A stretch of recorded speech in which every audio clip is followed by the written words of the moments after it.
Cette partie commence après la communion et va jusqu'à la fin de la messe. En voici d'abord un résumé.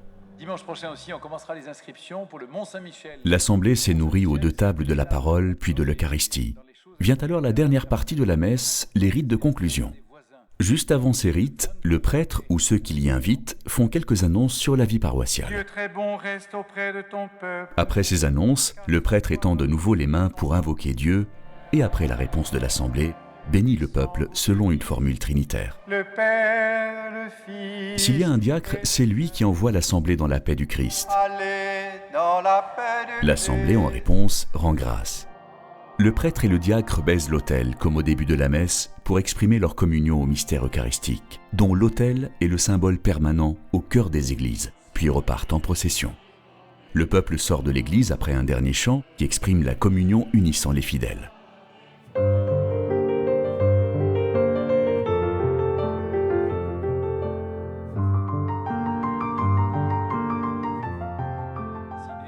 Nous irons le 11-12 octobre, ce sera un peu le lancement de l'année. Les annonces ne constituent pas un temps liturgique et ne suspendent la messe que pour des raisons pratiques, profitant de ce que la communauté est réunie.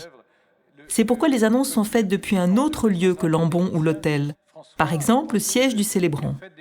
Mais leur présence à ce moment renforce le lien entre la liturgie et la vie quotidienne et encourage l'assemblée à se vivre comme une communauté.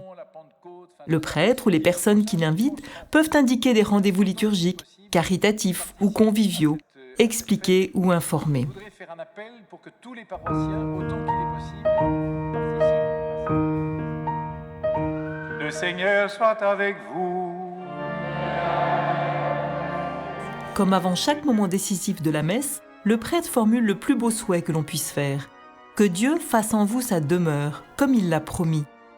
L'Assemblée répond par une prière réciproque, exprimant sa confiance dans la capacité du ministre à appeler sur elle la bénédiction de Dieu.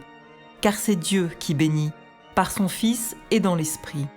Le prêtre élève les yeux et les mains vers le ciel, puis prononce la bénédiction en faisant le signe de croix sur l'Assemblée. Le Père, le Fils et le Saint-Esprit. Les fidèles tracent alors sur eux le signe trinitaire. Ce faisant, ils sont invités à s'incliner pour recevoir cette bénédiction, non pas en signe de soumission, mais en signe de respect et de confiance. Cette bénédiction peut être enrichie et développée pour les grandes fêtes de l'année et à certaines autres occasions.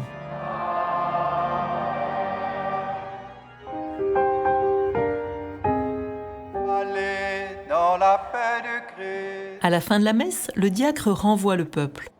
L'Assemblée répond en rendant grâce, ultime cri de foi et de joie pour le salut reçu.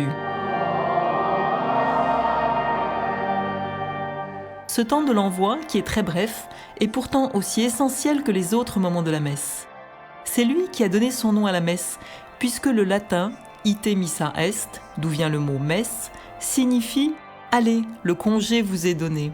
C'est un renvoi, mais aussi un envoi en mission, pour que les grâces reçues dans le sacrement qui vient d'être célébré portent du fruit hors des murs de l'Église, où les chrétiens sont appelés à vivre et à sanctifier le monde.